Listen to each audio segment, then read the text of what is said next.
Pembelajaran kita sebelumnya yaitu tentang spermatogenesis.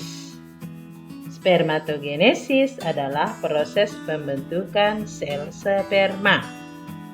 Oogenesis adalah proses pembentukan sel telur atau ovum. Keduanya merupakan proses yang mengawali terjadinya perkembangbiakan pada manusia. Oogenesis terjadi melalui 3 tahap, yaitu tahap 1 perbanyakan sel, tahap 2 pertumbuhan sel, dan tahap 3 pematangan sel telur. Tahap perbanyakan yang menghasilkan banyak oogynia dan tahap pertumbuhan terjadi pada waktu bayi masih dalam kandungan ibu. Di dalam ovarium janin sudah terkandung sel pemula atau ooganium. Ooganium akan berkembang menjadi oosit primer.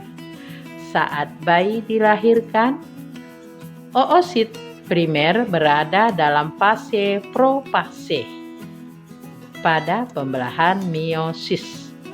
Oosit primer mengalami masa istirahat hingga masa pubertas. Mari kita bahas proses pembentukan sel telur atau oogenesis. Proses pembentukan sel telur diawali dari oogonium, kemudian akan mengalami pembelahan secara mitosis, membentuk oosit primer yang bersifat diploid atau 2N. Oosit primer kemudian mengalami pembelahan meiosis tahap 1, membentuk 1 oosit sekunder atau N dan 1 polosit atau N.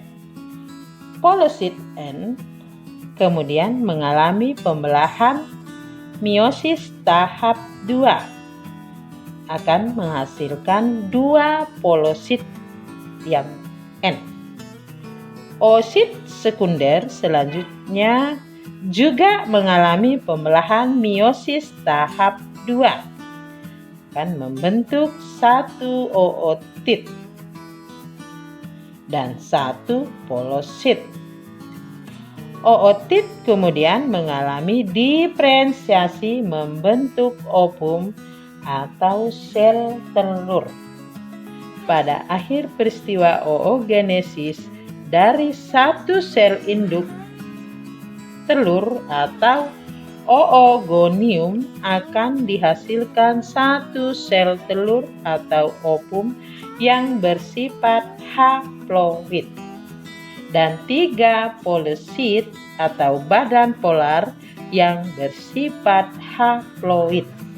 Namun yang dapat berfungsi hanya 1 sel telur atau ovum.